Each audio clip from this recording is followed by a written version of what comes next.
ఓం శరవణ భవాయ నమః. వంశాభివృద్ధి కోసం, కుజదోష నివారణ కోసం సుబ్రహ్మణ్య స్వామిని ఆరాధిస్తుంటారు. స్వామిని సర్పరూపంలో ఆరాధిస్తారు. ఎందుకంటే దీనికి ఒక కథ గలదు. ఒకసారి సుబ్రహ్మణ్య స్వామి కైలాసంలో అమ్మవారి బడిలో కూర్చొని ఉన్నారట. కైలాసానికి శివ దర్శనార్థమై వచ్చిన వారందరినీ చూస్తూ ఉన్నారట స్వామి. దేవతలందరూ చక్కగా హుందాగా వచ్చారట. బ్రహ్మ మానస పుత్రులు 4 ఉంటారు. వారు కూడా కైలాసానికి వచ్చారట. వాళ్ళు దిగంబరులు. వాళ్ళకి శరీరం మీద ధ్యాస ఉండదు అసలు. వాళ్ళని చూసి సుబ్రహ్మణ్య స్వామి అవహేళనగా నవ్వారట. అమ్మవారు స్వామిని ఈ విషయం మీద మందలిచ్చారట. వాళ్ళని చూసి స్వామి అవహేళనగా నవ్వినందుకు దీనికి ప్రాయశ్చిత్తం చేసుకోవాలని చెప్పారట అమ్మవారు. దీనికి ప్రాయశ్చిత్తం చేసుకోవడానికి స్వామి సర్పంగా మారి రాళ్ళలో నుంచి గుట్టల్లో నుంచి వెళ్ళారట.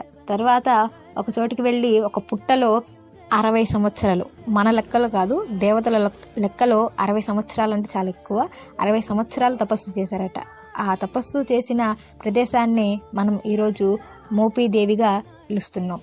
మోపీదేవికి ఉన్న స్థల పురాణం ఇది. ఓం కార్తికేయాయ నమః.